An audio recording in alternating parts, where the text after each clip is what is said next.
Here's why you play Balmond, the bloody beast in the EXP lane.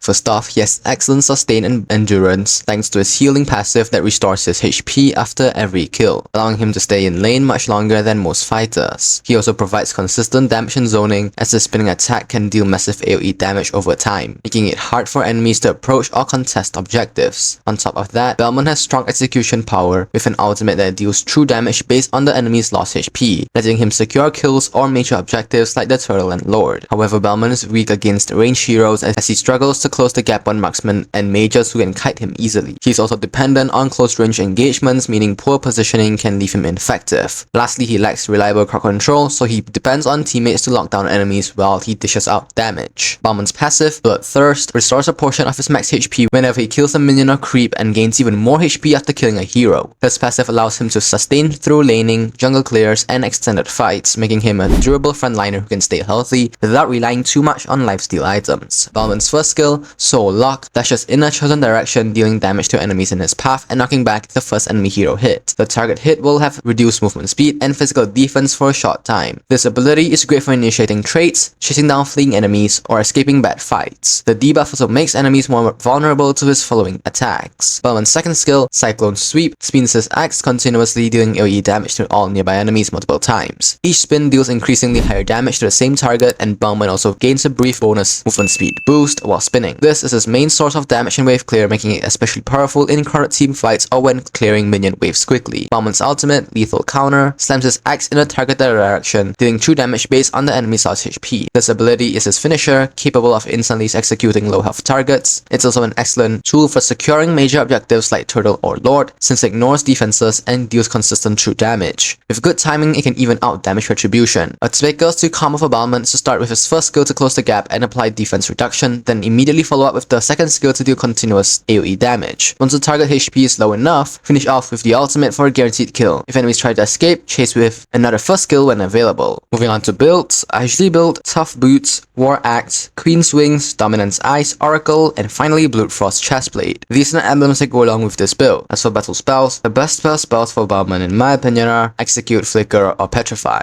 Execute complements his lethal counter for finishing enemies. Flicker provides flexibility for chasing or escaping, while Petrify gives him extra crowd control to prevent enemies from running away during a spin. On the other hand, Vengeance can also be equipped for higher damage reduction against attack-based enemies. Balmond performs best against heroes who have to get close to fight, such as Eudora and Layla, as he can sustain their damage and punish them once he's in range. However, he struggles against ranged heroes like Leslie and Irithel, who can easily kite him while staying out of his spin range. Balmond works well with supports like Angela and Rafaela, who can enhance his mobility and survivability, letting him stay longer in fights and maximize his spinning damage. You should unlock the second skill at level 1 for easy wave clearing and early damage. Prioritize upgrading the second skill first since it's Balmond's main damage source. Level up the first skill next for more reliable gap closing, and most importantly, upgrade the ultimate whenever available. Balmond is a bruiser who thrives in long fights and close combat. In the early game, focus on clearing minion waves quickly using your second skill to gain lane control and roam to help your team. When engaging, always start with your first skill to reduce the enemy's defense and trap them within your second skill range. Make sure to use your passive effectively and try to secure kills on minions or creeps before major fights to stay topped up on HP. During team fights, your goal is to soak damage and create chaos by spinning in the middle of enemies.